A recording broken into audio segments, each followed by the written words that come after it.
Well, Heat fans, it never ends with Donovan Mitchell. On today's Heat Report, we are discussing the latest report surrounding your Miami Heat that is all about the man you see on screen, the Spider, Donovan Mitchell, because shocker, some NBA insider linked the Miami Heat to Donovan Mitchell. So in today's video, we break it down. Stay with us here on the Heat Report.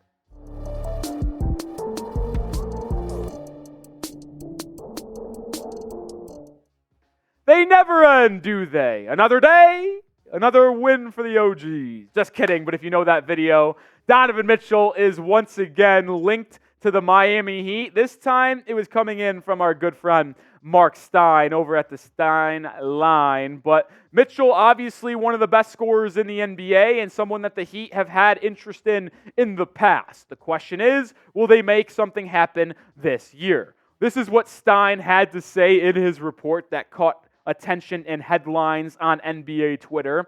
The Miami Heat, league sources say, continue to have bona fide interest in Donovan Mitchell despite Cleveland's don't even call us approach. And could well choose to test that approach with Donovan Mitchell trade proposals after Miami's pursuits of Bradley Beal and Damian Lillard over the summer that ended with neither player landing in South Beach. And I'll go out and say this right now. Donovan Mitchell paired up with Jimmy Butler and Bam Adebayo equals titles. Not title, but titles. I think a core three of Donovan Mitchell, Bam, and Jimmy will win multiple championships for the 305. Just looking at the immediate impact.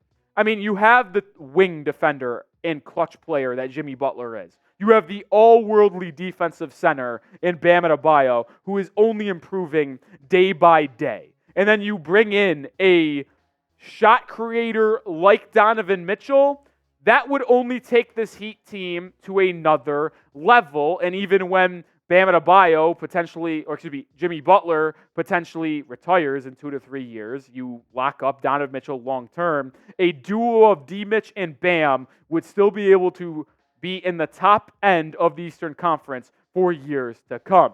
I mean, you look at what Mitchell has been able to do this season. In 27 games played, at least at time of filming, 27 points a night alongside 5.7 assists and 5 rebounds. The efficiency is a little bit down this year from the three-point area of things, shooting 35% from deep, but he's a consistent 38-point three-point shooter over the past. 45.5% is not really that uncommon for Mitchell, but he is someone that can attack and score on all three levels. He can get to the rim and finish amongst the big men and really take down the giants, right? Giant slayers is what we call them.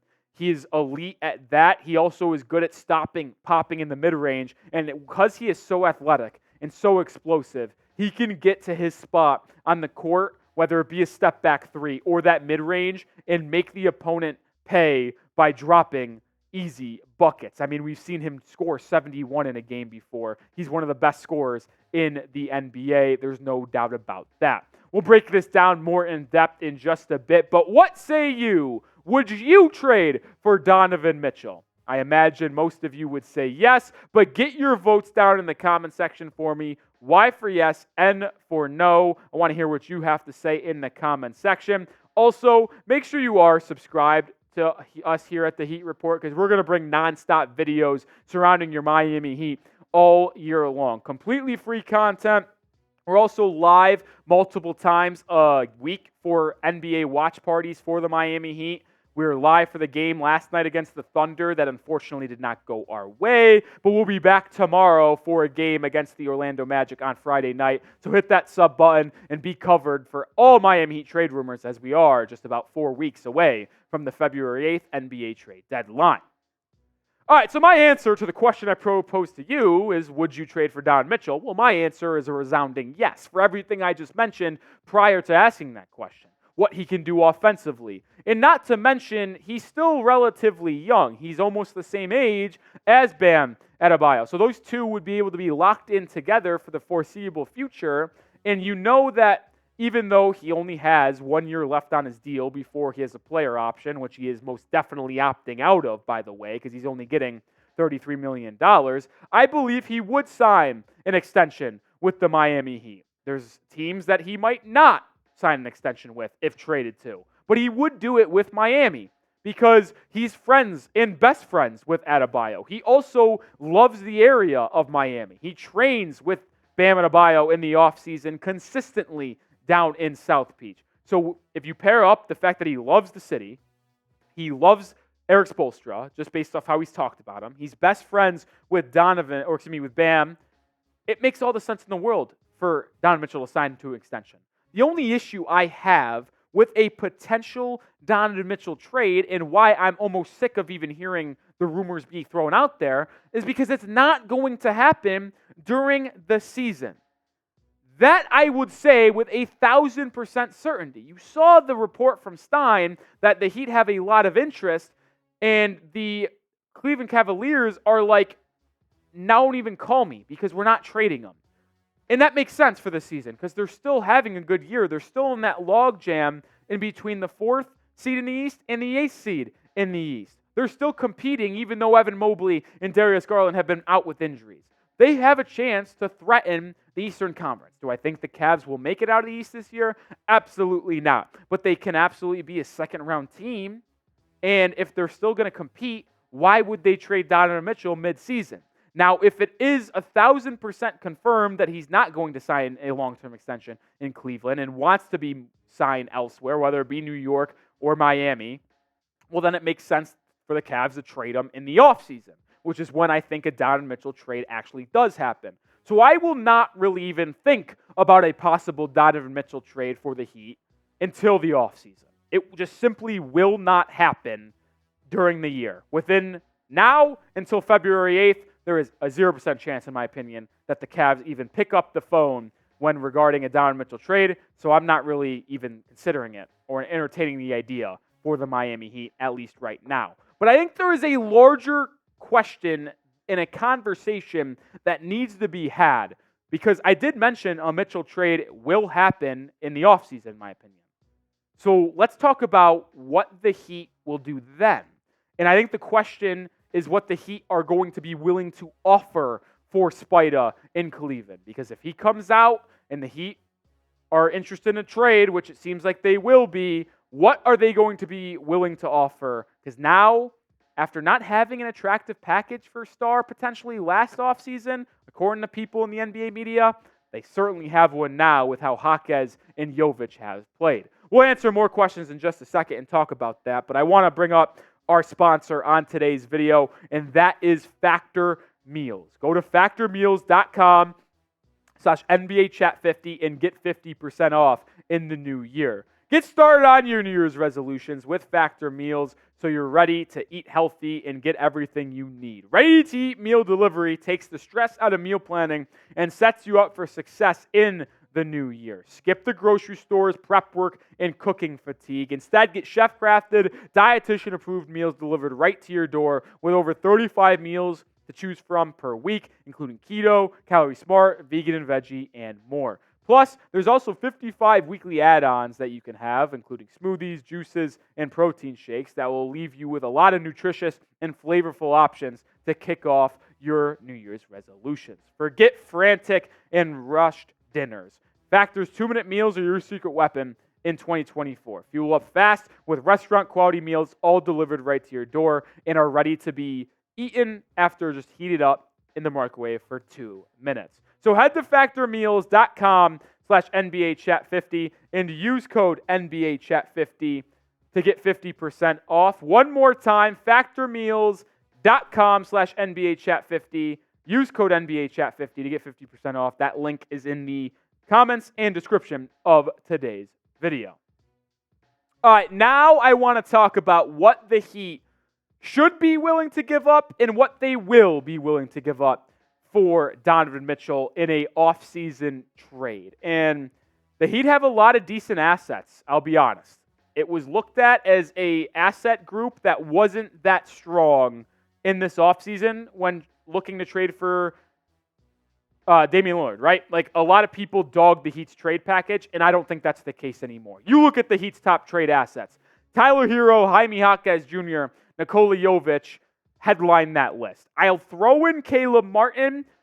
That would be for a trade this year before the deadline, but like I said, that shouldn't happen. So I'd probably take Caleb Martin off the list when looking into the offseason. The way Duncan Robinson has played this year, he's absolutely thrown himself into the asset bucket for Miami. And then you look at the first-round picks. They have this year's 2024, 2026, 2027, 28, 29, and 30. And I do want to note, another first-round pick becomes available if this trade does happen in the offseason. Like I foresee, the 31st, 2031 first-round pick will become available to be traded once this NBA season ends. So if this trade happens in July, they have another first-round pick. Because all they could offer right now, due to the rule where you can't trade back-to-back first-round picks, is you could really only offer either 27 and 29 or 28 and 30. But if 31 becomes available in the offseason,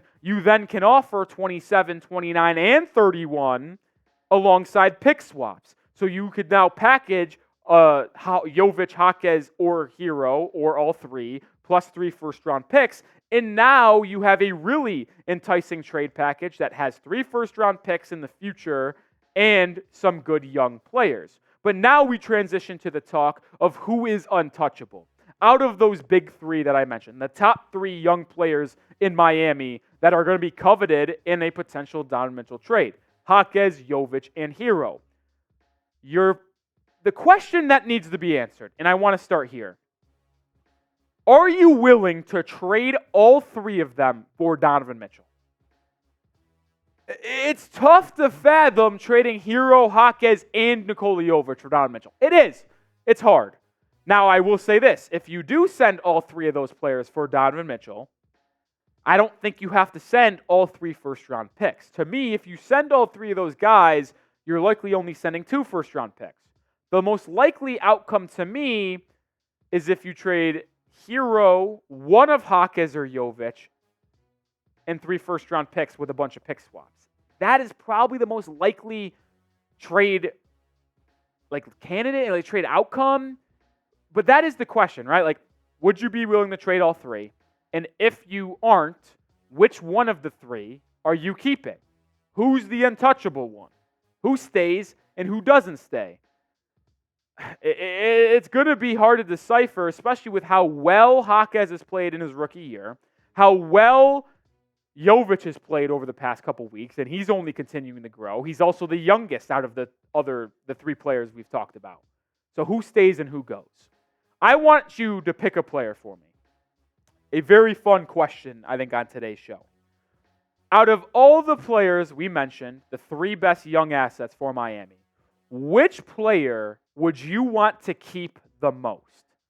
Not trade. Which one of these 3 would you want to keep? TH for Herro, JJ for Jaime Jaquez, NJ for Nikola Jovic. Which one would you want to stay the most? I lean Jaime Jaquez Jr. And I know this is going to come off as a surprise because Herro's the best player out of those 3, obviously. And I might be the biggest Nikola Jovic supporter there is on YouTube and hell, maybe on Twitter. But there's a reason why I lean on Miami keeping Jaime Jaquez Jr. Well, one, I don't think a Tyler Herro and Donovan Mitchell backcourt works. Because D-Mitch he handles the rock, but he's more of a 2-guard, in my opinion. And Herro is also a 2-guard who does similar things to Mitchell, but at a less efficient rate and a less volume rate. I also think that would be a really bad defensive backcourt in Miami. Mitchell, not the best defender. Herro has taken strides defensively, but he's still not a good defender. So I don't think a Herro and Donovan Mitchell backcourt works, which is why Herro's not my guy that I keep. So then it comes down to Jaime and Jovic. And to me, I think Nikola Jovic's ceiling is higher than Jaquez's. I do. I think Jovic is already blossoming into a Lauri Markkanen light type player. I don't know how high and how large this flower that Nikola Jovic is can blossom, but he is really growing in front of our eyes right now. But when you think of the big 3 that would be Jimmy Butler, Donovan Mitchell, and Bam Adebayo, Jaime Jaquez is clearly the best fit alongside them, right? Doesn't need the ball in his hands to be effective. He can defend better than the other two guys we mentioned. His three-point shot is coming along so he can space the floor, but he can also get out in transition, play that dunker spot where Bam and D-Mitch run a pick and roll and Jaquez roams the baseline. Like the offense and defensive fit with Jaime Jaquez alongside the potential big three is just better than what Jovic and Herro provide, which is why I think Jaquez is the better fit alongside Bam, D-Mitch, and Jimmy. And it's why I lean that I'd want to keep Jaquez out of all of those top three trade assets that the Heat would probably be willing and having to offer in order to trade for Donovan Mitchell. It's a tough question. You got to make tough decisions. And that's why I think I keep Jaquez out of the three. That'll do it for today's show. As always, thanks for tuning in throughout the video. Make sure you hit that sub button. We're 30 subscribers away from hitting 7K, which is a big milestone on the channel. I want to get there before week's end, so subscribe to the channel if you haven't already, and be locked in here at the Heat Report for more trade rumors throughout the next month leading up to that trade deadline and on that push to potentially winning the 4th championship in Miami. Hit that sub button, and I'll see you on the next video. Go Heat.